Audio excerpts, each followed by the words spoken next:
કેમ છો? મજામાં? રવિવારની બોલતી ટોકી વાર્તામાં આપ સૌનું સ્વાગત છે. મારા મિત્ર એવું કહેવાય છે કે જ્યારે આપણે કોઈ વસ્તુને પૂરા દિલથી ચાહીએ, પૂરા ખનથી કામ કરીએ, ધીરજ રાખીએ તો ચોક્કસ જ આપણને તે વસ્તુ મળીને જ રહે છે. આવી જ કોઈ વાતને આજની રવિવારની બોલતી ટોકી વાર્તામાં ખૂબ જ સહજ રીતે લગાવ્યું છે. આજની જે વાર્તા છે તેનું નામ છે સાચી અભિપ્સા. વાત છે રામકૃષ્ણ પરમહંસના બાળપણની. શ્રી રામકૃષ્ણ પરમહંસ એક મહાન ગુરુ, એક મહાન સંત થઈ ગયા. તેમના બાળપણ વિશે એવું કહેવાય છે કે તે જ્યારે 16 વર્ષના જ હતા ને ત્યારથી તેમને ઈશ્વરને પામવાની ખૂબ ઝંખના થતી. તેમને થતું કે ઈશ્વરને હું હમણાં જ પામી લઉં. એવું કહેવાય કે ઈશ્વરને પામવા માટે તે ખૂબ ભક્તિ કરે, ઈશ્વરને પામવા માટે તે ખૂબ જ્ઞાનની વાતો સાંભળે, ઈશ્વરને પામવા માટે તે ખૂબ કાર્યો કરે, સારા અને સાચા ઈશ્વરને ગમતા હોય તેવા કામો કરે, છતાં પણ ઈશ્વર તેમને મળતા નહીં. એટલે આ જ વાતને કોઈ સંત માણસ કે જે રામકૃષ્ણ પરમહંસની સાથે તેમના થોડા વર્ષો પછી જન્મ્યા હતા અને એક વખત તેમને રામકૃષ્ણ પરમહંસ સાથે વાત કરવાનો મોકો મળ્યો. તો આ સંત વ્યક્તિએ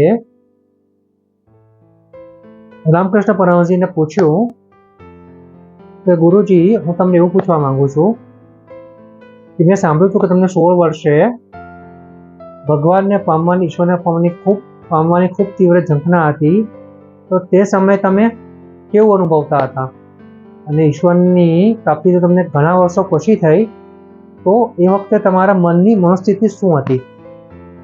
એના વિશે જરા વાત કરશો.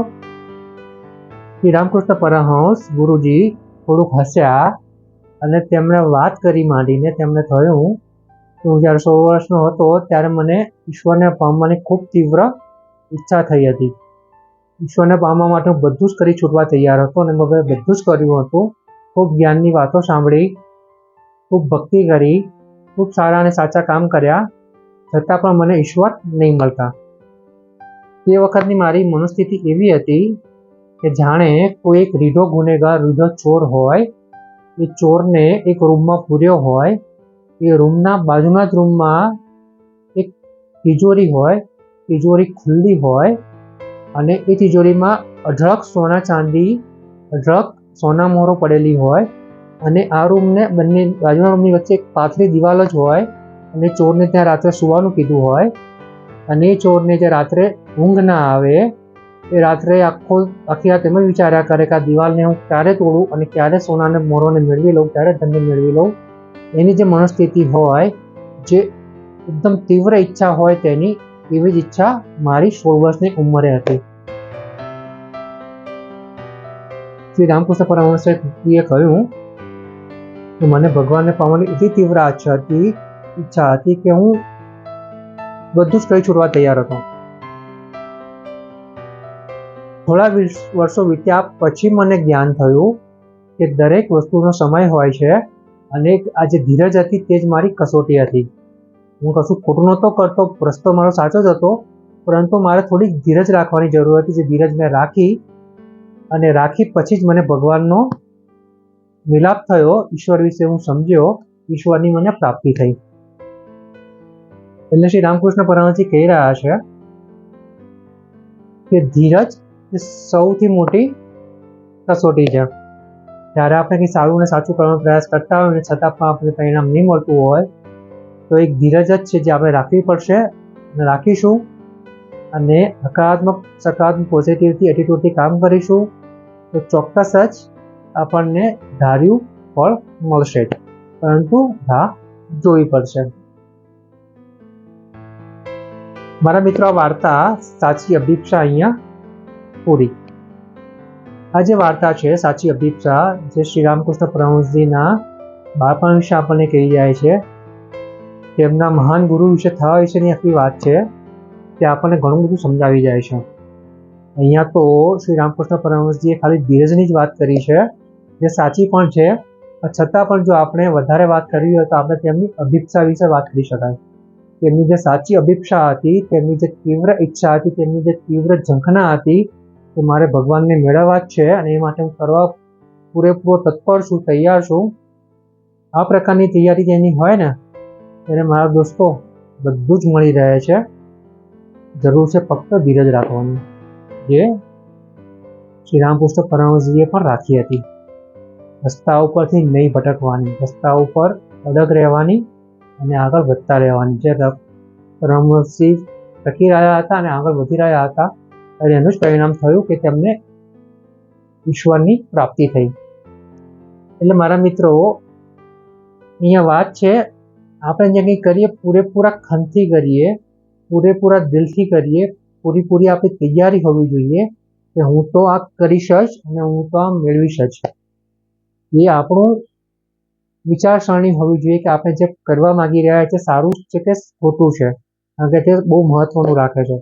જો આપણે કોઈ ખોટા લક્ષ્યો પર ફોકસ કરીને ખોટા લક્ષ્યો પ્રાપ્ત કરવા માટે પાછળ પડીશું અને એ મળી પણ જશે તો તેનું કોઈ મહત્વ નથી રહેતું.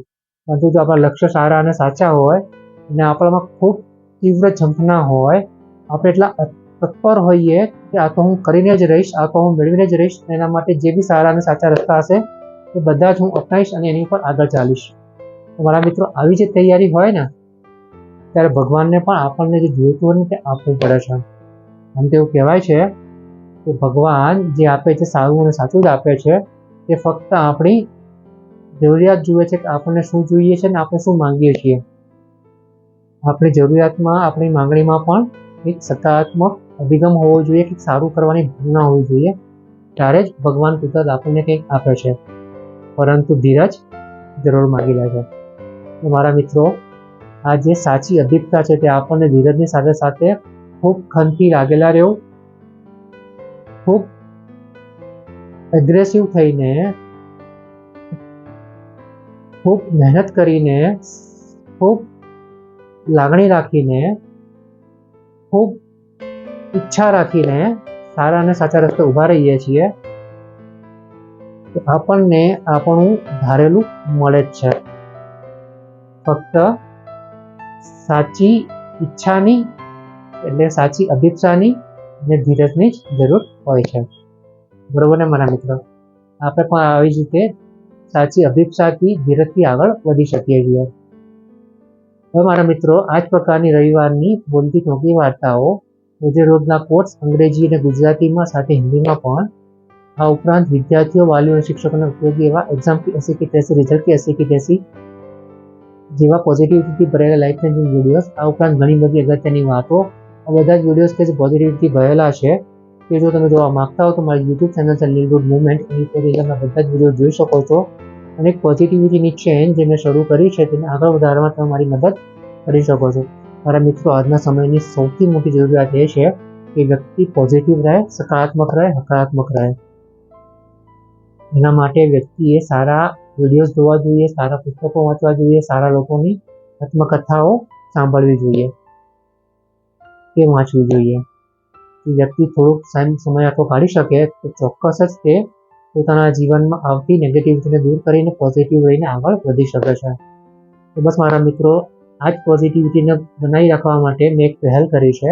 આ પહેલને આગળ વધારવામાં તમે મારી મદદ કરીને આ બધા જ વિડીયોઝ તમારા ફ્રેન્ડ્સ ગ્રુપમાં, ઓફિસ ગ્રુપમાં, સોસાયટી ગ્રુપમાં, વોટ્સએપ ગ્રુપમાં, કે જે પણ તમારા ગ્રુપ હોય તે બધી જગ્યાએ તમે આ બધા જ વિડીયો શેર કરો, ફોરવર્ડ કરો, સબસ્ક્રાઈબ કરો, કમેન્ટ પણ કરો.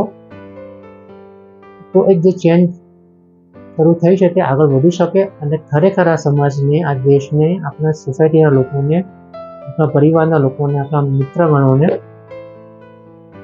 એક સારી ને સાચી દિશા બતાવી શકીએ અને આગળ વધી શકીએ, આપણો વિકાસ કરી શકીએ અને આપણી સાથે જોડાયેલા લોકોનો પણ વિકાસ કરી શકીએ. બસ મારા મિત્રો, આટલી જ મદદ જોઈએ છે અને મને વિશ્વાસ છે કે તમે આટલી મદદ તો કરશો જ. બરાબર ને? મારા મિત્રો, મળીશું આપણે આવતા રવિવારે. આવતા રવિવારની બોલતી ટૂંકી વાર્તાનું નામ છે એક શંકા 3 રસ્તા. આવતા રવિવારની બોલતી ટૂંકી વાર્તાનું નામ છે એક શંકા 3 રસ્તા. મળી આવતા રવિવારે. ત્યાં સુધી આવજો.